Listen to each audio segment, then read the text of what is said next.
바울이라는 인물은 참 특별한 분입니다.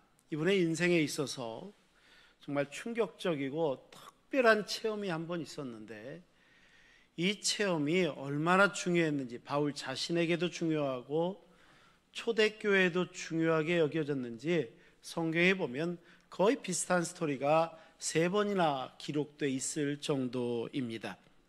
그 사건은 무엇이냐면, 바울이 예수님 믿는 사람들 잡으려고 다메섹으로 가던 길에 부활하신 예수님을 만났던 장면입니다. 너무 인상적이었던 것 같습니다. 바울도 언급을 하고 사도행전에도 3번이나 언급될 정도로 이 사건은 굉장히 중요하죠. 왜냐하면 이 사건 이후로 바울의 일생이 완전히 바뀌었기 때문입니다.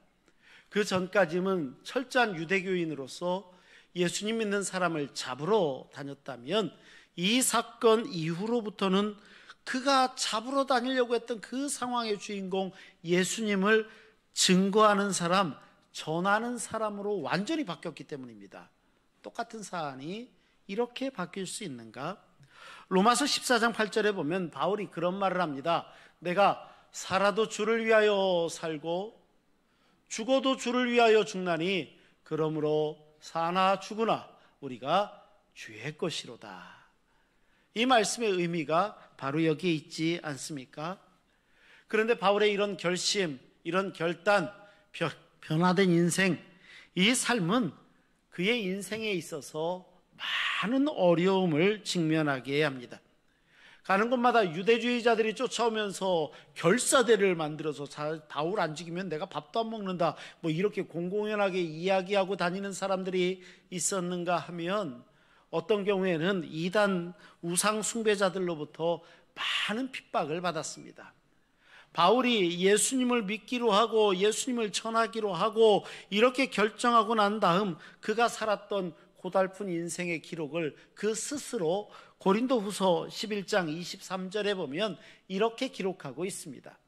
내가 수고를 넘치도록 하고 옥에 갇히기도 더 많이 하고 매도 수없이 맞고 여러 번 죽을 뻔하였으니 유대인들에게 40에서 하나 감한매를 5번 맞았으며 3번 태장으로 맞고 1번 돌로 맞고 3번 파선하고 일주야를 깊은 바다에서 지냈으며 여러 번 여행하면서 강의 위험과 강도의 위험과 동족의 위험과 이방인의 위험과 시내의 위험과 광야의 위험과 바다의 위험과 거짓 형제 중의 위험을 당하고 또 수고하며 애쓰고 여러 번 자지 못하고 줄이며 목마르고 여러 번 굶고 춥고 헐벗었노라.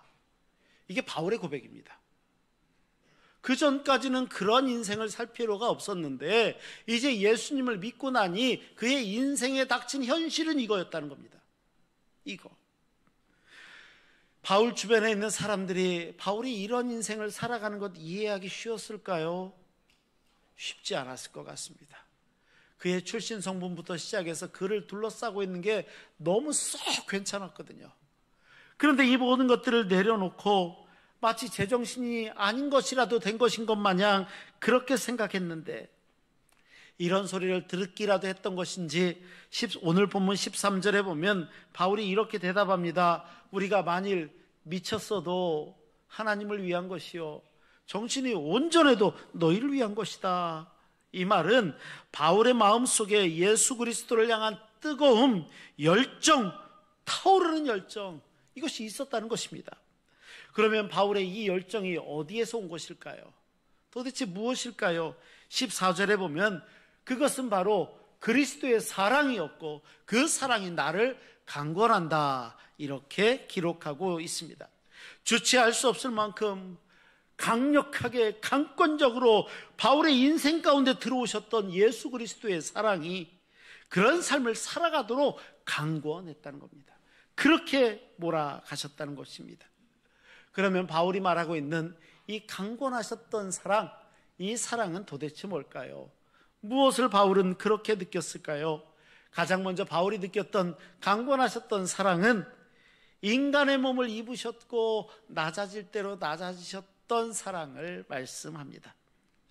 예수님께서 인간의 몸을 입으셨다. 인카네이션, 성육신, 이렇게 이야기합니다. 이 성육신 상고는 그리스도의 낮아짐의 사랑이죠. 사순절이 되면 들려오는 한 가지 스토리가 있습니다. 어떤 한 나라의 왕자가 멀리 숲속으로 사냥을 나가게 됩니다. 사냥을 다 마쳤습니다. 이제 왕궁으로 돌아가던 길에 어느 시골 마을을 지나가게 되는데, 이 시골 마을에 아름다운 처녀 하나가 그곳에 있는 것을 보게 됩니다. 보고 사랑에 빠졌습니다. 왕궁에 들어가서도 이 여인이 자꾸만 생각이 납니다. 눈에 아른아른거립니다. 그리고 드디어 결심합니다. 이 여인을 내 아내로 맞이해야겠다 결심을 합니다. 그리고 나서 3가지의 방법을 생각해 봤습니다. 첫 번째 방법, 내가 그래도 왕자인데 왕관을 쓰고 멋진 말을 타고 문무백관들과 함께 그 마을에 딱 가서 청혼을 하면 그러면 결혼할 수 있지 않을까라는 생각을 해봤다는 겁니다. 그런데 언뜻 생각해도 이건 아닌 것 같다라고 생각을 했습니다. 사랑 없이 이 권위에 눌려가지고 어쩔 수 없이 만약에 결혼한다면 이 결혼이 무슨 의미가 있겠는가, 아마도 이런 생각을 한 것 같습니다. 두 번째 방법입니다. 그래도 내가 왕자인데, 내가 가진 게 얼마나 많은데, 내 왕궁에 가진 보화가 얼마나 많은데, 이 무기영화를 다 동원해서 청혼을 하면 내가 결혼을 할 수 있지 않을까, 아마도 이런 생각도 했던 것 같습니다. 똑같이 첫 번째와 같은 이유로 나를 사랑해서가 아니고 그 부귀영화에 혹해가지고 미혹돼서 결혼이라도 한다면 이건 강제 결혼하고 다를 게 뭐가 있나, 아마도 이런 생각을 했습니다. 이것도 안 되겠다 저것도 안 되겠다 하니까 왕자는 3번째 생각을 합니다. 그거는 자기의 신분을 속이는 겁니다. 평민처럼 분장을 하는 겁니다. 그 마을로 찾아갑니다. 그 마을에 들어가서 동네 사람들하고 똑같이 일을 하고, 방앗간에 들어가서 똑같이 일을 합니다. 똑같이 일을 하고 그들 사이에서 신뢰를 얻고 이 여인에게도 신뢰를 얻고 결국 사랑에 빠지게 됩니다. 그렇게 해서 결혼을 합니다. 부모는 떠돌이에게 딸을 준다는 게 못마땅했다고 생각하는 것도 들지만, 어떻든지 간에 이 여인은 자기가 진심으로 사랑하는 방앗간집 총각하고 이제 결혼을 하게 됩니다. 그리고 이 남성의 고향으로 가게 됩니다. 그런데 웬걸요, 가서 보니까 놀랍게도 이 남성의 고향이 왕궁이었다는 겁니다. 그리고 이 여인은 정말로 순수하게 사랑해서 결혼을 하게 되었다, 이런 이야기입니다. 그런데 이 이야기를 하면서 예수님께서 이 땅에 오신 사건이, 방법이 마치 이와 같다, 이렇게 이야기합니다. 마치 이와 같다는 것입니다. 첫 번째 방법으로 왕이신, 만왕의 왕이신 그분이 권위로 누를 수 있었지만 그렇게 하지도 않으셨고, 아름다운 천국의 모든 보화를 다 보여주며 믿기만 하면 이게 다 네 거야, 이렇게 얘기할 수도 있었지만 그것도 하지 않으십니다. 진정한 믿음과 사랑을 가리기 위해서 그가 택하신 방법은 3번째였다는 것입니다. 주님께서 이 세상을, 온 우주 만물을 창조하시고 지금도 한치도 착오 없이 운영하시던 그분이 인간의 몸을 입으신 겁니다. 평민과 같이 똑같이 되셨다는 말씀입니다. 이 땅에 오셨습니다. 오실 때 어떻게 오셨습니까? 일반적으로 사람이 태어나는 곳에 오시지도 않습니다. 베들레헴 저 마을 구유에 태어나시는 그 모습 그대로 주님이 이 땅 위에 오셨습니다. 이렇게 낮고 천한 곳으로 오신 이유는 너무 분명합니다. 이 땅에 가난하고 낮고 천한 자들, 그들의 기꺼이 친구가 되어주시려고 하시는 것, 이것이 주님의 목적이었습니다. 그래서 그런지 주님께서는 공생의 사역을 가만히 살펴보면 늘 인간들의 가장 가난과 가장 슬픔과 가장 고통스러운 그곳에 동참하고 계심을 보게 됩니다. 사람들은 저주받았다, 그 근처에 가지려고도 하지 않았던 나병 환자들을 찾아가셔서 그 손을 기꺼이 먼저 손 내밀어 잡아주시는가 하면, 소경에게도 찾아가시고 세리에게도 찾아가시고 창렬하고 등한지하지 않으시고 사랑의 손을 기꺼이 펼치십니다. 주님을 만나는 사람들은 그 신분의 높고 낮음도, 남녀노소 누구라도 언제라도 주님께 나아갈 수 있었습니다. 실제로 주님께서 공생애를 시작하시며 천명하셨던 이사야의 말씀은 이렇습니다. 내가 가난한 자에게 아름다운 소식을 전하겠다. 마음이 상한 자가 있다면 그를 치료하겠다. 포로된 자에게는 자유를 선포하시겠다, 슬픈 자가 있다면 위로를 전하시겠다 약속하시고 천명하시며 그가 공생애를 시작하셨음을 누가복음은 우리에게 분명하게 말씀하고 있습니다. 그렇게 예수님께서는 가장 겸손하게 가장 낮아진 모습으로 우리와 같은 인간의 몸을 입으셨고 우리에게 그리스도의 사랑을 전하시며 구원의 길을 열어주셨습니다. 주께서 이렇게 낮아지셨고 인간의 몸을 입으시고 오셨던 이 사건, 누구라도 사랑하신다는 주님의 그 사랑의 증거였다는 것입니다. 그 증거를 보이십니다. 모든 사람 누구라도 구원을 얻을 수 있는 길이 어디에 있는지 이것을 열어주신 것도 마찬가지입니다. 맞습니다. 오늘 우리는 그 사랑을 입은 자들입니다. 저도 그렇고 이 자리에 있는 우리 모두가 그리스도의 사랑을 입었기에 이 자리에 앉아 있지 않습니까? 주께서 우리를 사랑하신 그 결과가 우리입니다. 우리는 그 사랑을 표현하며 하나님 앞에 예배를 드립니다. 우리가 예배하는 예배의 대상이 아들을 이 땅에 보내주셨던 하나님 아버지시고 우리가 기도와 함께 기도하시는 분이 우리 구주 예수 그리스도이시고 내가 빌 바를 알지 못할 때 우리를 위하여 대신 빌으시는 분도 우리 구주 예수 그리스도라는 겁니다. 우리 주님의 사랑이 없었다면 어땠을까요? 상상하고 싶지도 않습니다. 그리스도의 사랑이 없었으면 우리는 여전히 죄악 가운데 있었을 것입니다. 하지만 주의 사랑이 있었기에 오늘 우리는 구원받은 하나님의 백성으로 하나님 앞에 모여 예배할 수 있게 되었습니다. 얼마나 귀한지요, 얼마나 감사한지요. 이 사랑이 바울을 강권하여 하나님의 사역으로 몰아넣었다는 것입니다. 두 번째, 바울이 생각하고 있는 그 사랑은 희생입니다. 바로 희생하시는 사랑입니다. 바울은 이것을 경험합니다. 그리고 담담히 바로 예수 그리스도의 사랑을 기록하기 시작합니다. 이 예언의 말씀은 이사야 선지자로부터 그 주님의 모습을 말씀을 전하고 있습니다. 이사야서 53장 5절과 6절의 말씀은 이렇게 기록하고 있습니다. 그가 찔림은 우리의 허물 때문이고 그가 상한 것은 우리의 죄악 때문이고 그가 징계를 받으셨던 것은 그것 때문에 우리가 평화를 누릴 수 있게 됐으며 그가 채찍에 맞았던 그 채찍 때문에 오히려 우리가 나음을 얻게 되었다. 선지자는 예언합니다. 여호와께서 우리 모두의 죄악을 그에게 담당시키셨다는 겁니다. 기꺼이 주님이 희생하시며 감당하시게 되었습니다. 우리를 구원하시기 위해서 주님이 우리 대신 채찍에 맞으시고 우리 징계를 대신 주님이 받으셨으며 우리가 죽어야 될 그 십자가를 주님이 지시고 대신 죽으셨다 말씀합니다. 이런 희생적인 사랑은 우리를 죄악과 죽음에서 건져 주셨습니다. 그래서 사도 요한은 요한일서 4장 10절에 우리를 향한 하나님의 사랑과 그 희생의 주님의 사랑을 기록하기를 이렇게 기록합니다. 사랑은 여기 있는데 우리가 하나님을 사랑한 게 아니라 하나님이 우리를 먼저 사랑하셨다는 겁니다. 우리 죄를 속하기 위해서 당신이 기꺼이 먼저 화목제물이 되셨고 그 제물이 되시는 과정이 우리 구주 예수 그리스도께서 그 아들을 세상으로 보내시는 그 모습이라는 것입니다. 그렇습니다. 주님은 우리를 대신해 화목제물이 되셨습니다. 구약에서 제사는 죄를 지은 인간 대신에 제물이었던 짐승이 하나님 앞에 드려졌었던 것이라면 이제 주님께서 친히 우리의 대속 제물이 되셨기 때문에 우리 대신에 우리 죄를 대신하여 주님이 향기가 되셨고 기뻐 받으시는 주님이 제사가 되었다는 것, 이것이 십자가의 희생이고 그 사랑이 우리를 구원하여 주십니다.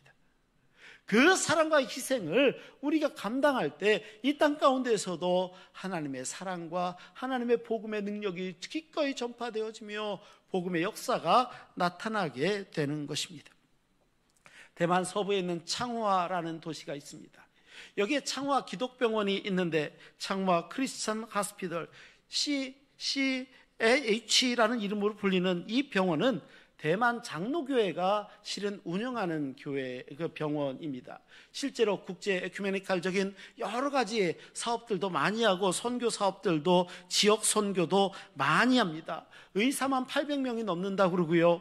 간호사가 3,400명이 넘는 그런 큰 병원이 되었습니다. 이 병원이 처음 설립된 것은 스코틀랜드에서 선교사가 그 장로교회가 선교사를 파송하는데 랜스부르라는 박사를 파송해서 이 병원을 처음 시작합니다. 그분의 아버지가 먼저 선교를 하셨습니다. 아버지의 대를 이어서 나도 선교해야겠다. 그래서 의학 공부를 하고 이 창후아에 100여 년 전에 도착하게 됩니다. 하지만 서양 의술, 새로운 의술을 가지고 왔어도 문제는 아무도 와서 진료를 받지 않는 겁니다. 찾아가지를 않는 겁니다. 이런 현실이 자꾸만 반복되게 됩니다. 걱정입니다. 그래도 의료 선교를 하려고 해도 원주민들이 찾아와 줘야 되는데 찾아오지를 않는 겁니다. 그런데 이 전통의학만 알고 있었던 원주민들이 찾아오게 된 아주 중요한 계기가 있습니다. 다름 아닌 랜스부르 박사의 사모님 때문입니다. 엄밀하게 따지면 사모님의 희생 때문인데, 한 소녀가 아파가지고 반드시 피부 이식이 필요한 상황에 처하게 되었습니다. 그런데 아무도 피부 이식을 해주려는 사람, 그런 사람도 없고 어떻게 해야 될지 모르고 있는 그때에 이 선교사 부인이 자원합니다. 자기 피부에 적절한 부분 여기저기의 피부를 잘라서 피부 이식을 하게 되고, 이 소녀가 치료받을 수 있는 기회를 갖게 된 겁니다. 그런데 이게 소문이 나기 시작한 겁니다. 자기의 살을 잘라서라도 그렇게 희생하고 있는 모습을 알게 되었다라는 것. 선교사님 사모님의 사모님의 피부는 여기저기 흉이 질 수밖에 없었겠죠. 왜 흉이 없었겠습니까? 그럼에도 불구하고 한 생명을 살리고 오겠다 하겠다는 이 마음 때문에, 이 모습 때문에 결국 원주민들도 감동을 받습니다. 그리고 지금 저렇게 큰 병원이 이룰 동안에 이 모든 역할을 감당하고 그 희생이 주변을 감동시켰다. 이 병원이 시작된 스토리가 이렇다라는 것입니다. 맞습니다. 우리에게 나타나셨던 예수 그리스도의 사랑 역시도 이러한 희생이었습니다. 그리고 길이 참으시는 인내심이었습니다. 우리를 향한 인내를 견딘 사랑이 결국 그 사랑을 누리게 했고요. 바울은 그것을 뼈저리게 참으시고 오래 참으시고 희생하셨다는 그리스도의 사랑을 경험했기에 바울은 전하고 있습니다. 바울은 하나님을 위한 열심을 가지고 예수님 믿는 사람을 핍박하고 죽이는 데 앞장섰다면, 이제는 예수 그리스도를 만나고 나서는 완전히 바뀌어버립니다. 먼저 그 전에, 예수를 알기 전에 자기가 행했던 일들이 얼마나 잘못되었는지 이것을 고백하기 시작합니다. 디모데전서 1장 13절에는 그의 마음의 고백을 이렇게 기록하고 있습니다. 내가 전에는 비방자고 박해자고 폭행자였는데 이제 그리스도의 긍휼을 입었기에 내가 믿지 아니할 때 알지 못하고 그걸 했다는 겁니다. 내가 몰라서 그랬는데 이제는 알게 됐다는 겁니다. 전에는 내가 그런 존재였다는 것. 내가 어리석어 잘 몰랐다. 금지어 더 가서 어떤 얘기까지 하는 줄 아십니까? 바울은 스스로를 얘기합니다. 내가 죄인 중에 괴수였다. 내가 바로 그런 존재였다. 하나님께서 긍휼하심으로, 하나님의 자비하심으로 나에 대해서 오래 참으셨다는 겁니다. 주님이 기꺼이 희생하셨다는 것입니다. 그래서 이제 주님을 바로 알게 되었고 예수 그리스도를 전하게 되었고 비로소 내가 구원받은 하나님의 자녀, 하나님의 백성이 되었다. 이렇게 고백하는 겁니다. 마찬가지입니다. 하나님께서는 오늘 우리를 위해서도 인내와 희생으로 우리를 바라보고 사랑하십니다. 때로는 우리가 실수할 수 있습니다. 우리가 범죄 가운데 설 수도 있습니다. 내가 얼마나 부족한지요, 내가 얼마나 허물이 많은지요. 그렇다 할지라도 하나님께서는 우리를 사랑하셔서 공의를 길이 참으셨다는 겁니다. 하나님의 정의를 길이 참으셨습니다. 그리고 우리를 대하시기를 언젠간 깨닫겠지, 언젠간 돌아오겠지, 언젠간 말씀 위에 바로 서겠지 애타하며 우리를 기다리셨고 결국 구원받은 하나님의 은혜를 오늘 예배하는 우리 모두가 다 누리게 되었다는 겁니다. 오늘 우리는 그런 존재입니다. 그래서 베드로 사도는요, 베드로후서 3장 15절에 이렇게 말씀합니다. 우리 주에 오래 참으셨던 그 오래 참으심이 우리에게 구원이 된 줄로 믿어라 라는 겁니다. 내가 뭔가 꽤 썩 잘해서 뭔가 어마어마한 신앙적인 어떤 결실을 맺어서가 아니라 우리 주께서 오래 참으셨기에 그것이 우리에게 구원이 되었다는 거죠. 베드로는 그 사실을 고백합니다. 그 사실을 전파합니다. 마지막으로 바울이 이야기하는 그를 강권적으로 인도하셨던 그 사랑은 낮아짐이었습니다. 낮아졌던 사랑입니다.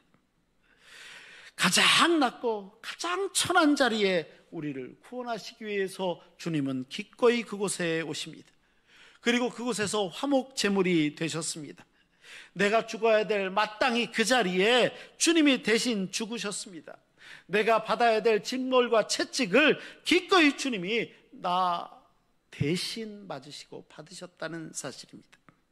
이런 은혜가 있었기 때문에 우리가 비록 실패하는 순간이 있고 좌절하는 순간이 있고 낙심된 순간이 있다 할지라도 그 순간에 좌절하고 영원히 무너져 있지 않고 일어섭니다. 회복할 수 있었습니다. 수많은 좌절과 절망 가운데 우리를 일어서게 하신 분이 바로 그 주님이십니다. 맞습니다. 주님의 사랑은 그래서 참고 견디어내셨던 인내하심의 사랑입니다. 희생하시고 낮아짐의 사랑입니다. 지금도 주님은 그의 백성들을 기다리십니다. 참으십니다. 인내하십니다. 비록 그 사랑 가운데 우리가 죄악이 있고 실수가 있다 할지라도 길이 그 정의로움을 내려놓으시고 기다리시던 주님, 결국 우리를 살리시는 하나님의 사랑이 그 안에 있습니다. 바울은 그 얘기를 하는 겁니다. 내가 주님께 그 사랑을 받았다는 겁니다. 내가 그 사랑을 받았기 때문에 이제 주께서 나를 강권적으로 밀어넣으시는 그 사랑, 그 사랑으로 살겠다는 겁니다. 고백합니다. 바울의 고백을 같이 읽어볼까요? 14절 15절 우리 한번, 바울의 고백입니다. 우리 한번 같이 고백합니다. 그리스도의 사랑이 우리를 강권하시는도다. 우리가 생각하건대 한 사람이 모든 사람을 대신하여 죽었은즉 모든 사람이 죽은 것이라. 그가 모든 사람을 대신하여 죽으심은 살아있는 자들로 하여금 다시는 그들 자신을 위하여 살지 않고 오직 그들을 대신하여 죽었다가 살아나신 이를 위하여 살게 하려 함이라. 아멘. 맞습니다. 바울은 이런 사랑을 받았기 때문에 나를 강권하시는 주님이 있는데 나를 하나님의 사역 앞으로, 하나님의 은혜 앞으로 몰아넣으시는 그 하나님의 손길 앞에 기꺼이 순종하며 서 있다는 겁니다. 바울은 지금 그 모습입니다. 마찬가지입니다. 우리도 그렇습니다. 우리와 함께 하시는 주님이 나를 위해 사는 것을 넘어서서 이제 내가 주를 위해 살아가는 이 단계까지 나아가는 것입니다. 그리고 이 일을 가능하게 하시는 것은 내 의지도 아니고 내 힘도 아니고 내 경험도 아니고 이것을 가능하게 하는 것이 그리스도의 사랑이고 그 그리스도의 사랑이 나를 강권한다고 바울은 그렇게 고백하지 않습니까? 그 사랑의 강권이 결국 바울을 그렇고 우리를 그렇고 위대한 사도고 위대한 자녀로 바꾸어 가시는 것입니다. 이것이 어찌 바울에게만 나타난 역사이겠습니까? 오늘 우리에게도 동일하게 그 사랑의 손길이 우리에게 다가오심을 결코 잊어서는 안 될 것입니다. 한국교회는 130여 년 가까운 이 역사 가운데 많은 믿음의 선배들의, 국가들의, 또 신앙인들의 섬김과 도움이 있었음을 보게 됩니다. 한국교회 부흥과 교회를 이야기할 때 종종 언급되는 사건들이 있다면, 예를 들면 미국의 대각성 운동, 특별히 2차 대각성 운동은 굉장히 중요하고 영국의 청교도 운동도 실은 많이 이야기합니다만 그 비단 두 가지만 있었던 것은 아닙니다. 여러 가지 복잡한 인과관계가 있었고 서로 영향을 미쳤고, 특별히 청교도가 대서양을 건너서 미국에 가게 되고 그 첫 신앙인들이 대각성 운동을 통해서 성령의 경험을 체험한 다음에 그들 중에 은혜 받은 사람들이 선교사로 조선 땅에까지 도착을 했으니 왜 이 관련이 없다 말할 수 있겠습니까? 하지만 청교도만 그랬던 것은 아닙니다. 서로 간에 아주 막역하게 영향을 미쳤던 한 신앙의 그룹이 있었으니 그들이 바로 독일의 경건주의자들입니다. 독일 경건주의에 굉장히 유명한 사건들이 많이 있는데 오늘 소개하고 싶은 것은 진젠도르프 백작입니다. 이 진젠도르프 백작은 독일 경건주의 운동을 이끌었던 아주 유력한 지도자 중에 하나였는데, 이 진젠도르프는 경건주의 가정에서 태어났고 그의 외할머니는 독일의 저명한 학자였고 경건주의 운동을 처음 시작했던 필립 야콥 슈페너, 경건한 열망이라는 책으로 유명하죠. 이 야콥 슈페너 아주 가까운 관계를 유지하면서 진젠도르프에게 신앙적인, 어려서부터 신앙적인 토대를 이렇게 만들어줬던 귀한 분이었습니다. 그런데 그도 갈등이 있었고 또 어려움이 있었습니다. 1917년 그가 신앙적인 이유로 인하여서 영적인 그 여행을 다니던 중입니다. 이 영적인 여행을 다니던 중에 독일 미술관에서 한 그림을 보게 되는데, 라틴어로 에케 호모, 이 사람을 봐라라는 겁니다. 지금 나오고 있는 저 그림입니다. 그런데 저 그림 밑에 보면, 예수님 손을 얹어 놓으신 그 밑에 보면 라틴어로 기록해 있기를, 나는 널 위해서 목숨을 버렸는데 너는 날 위해서 무엇을 하고 있느냐, 이것이 라틴어로 기록되어져 있습니다. 진젠도르프 백작은 너무 깜짝 놀랍니다. 내가 지금까지 뭔가 한다고 했지만 나는 과연 주를 위해서 무엇을 하였는가. 진젠도르프는 그때 그곳에다 이런 글을 남깁니다. 오랫동안 당신을 사랑했습니다. 당신을 위해 하지만 어떤 것도 내가 행하지 못했습니다. 지금부터 저는 당신이 이끄시는 어떤 것이라도 주께서 원하시면, 주께서 나를 가라 하신다면 기꺼이 가겠습니다. 행하게 됩니다. 그것으로 강권적으로 몰아가 넣어가시는 주님의 말씀에 감당합니다. 그가 나중에 그와 마음을 같이 하는 사람들이 모여서 모라비안 형제단을 구성합니다. 또 이 모라비안 형제단이 카톨릭의 핍박을 받고 여러 어려움을 받아서 흩어졌다가 다시 모인 신앙 수도 공동체가 헤르누트 공동체가 있는데, 이 헤르누트 공동체도 개신교 떼제만 있는 게 아니라 실은 헤르누트 공동체도 개신교 수도 공동체입니다. 헤르누트 공동체도 만듭니다. 모라비안 형제단은요 너무 중요합니다. 옛날에 유럽에서는요, 유럽 교회에서 선교가 없었다는 거 아세요? 기가 막히지만 선교가 없었습니다. 왜 없느냐? 영주가 내가 캐톨릭 신자다 그럼 다 캐톨릭입니다. 내가 개혁교회 신자다 그럼 개혁교회 신자가 되는 겁니다. 영주에 의해서 그대로 종교가 결정돼 버립니다. 그런데 아무리 이쪽 영주가 카톨릭 신자라 할지라도 구원의 진리가 없다라고 생각하면 우리가 가서 복음을 전해야 된다는 겁니다. 이 첫 시도가 모라비안 교도입니다. 이 모라비안 형제단을 만든 게 진젠도르프입니다. 이 정도로 그는 하나님 앞에 그리스도께서 그를 그 사역으로 불어 넣으시고 강권하신 것에 감사함을 갖게 되고 이 사역에 평생을 바치게 됩니다. 뭐 직접적인 인과를 말할 수는 없겠지만 이 모든 것들, 나중에 슐라에르 마허를 통해서 그 다음에 대서양 넘어 또 미국에 이르기까지 미국 동부에서 교회가 시작되어지는 모든 과정을 넘더니 나중에는 서부 개척 시대를 통하면서 복음이 아시아로, 조선 땅으로 전해지고 오늘 우리가 그 모든 결과입니다. 우리는 그렇게 복음을 받아들입니다. 맞습니다. 우리는 주께서 강권하시는 사랑이 있습니다. 우리를 인도하시는 사랑이 있습니다. 내가 판단하고 선택한다면 선택을 안 했었을 수도 있습니다. 하지만 하나님께서 나로 하여금 그 길에 서게 하십니다. 나를 이러한 인생 가운데 세워주십니다. 인도하시면서 구원의 은혜를 갖게 하십니다. 누리게 하십니다. 이제는 결국 내가 가야 될 곳, 서 있을 곳이 어딘지를 말씀하십니다.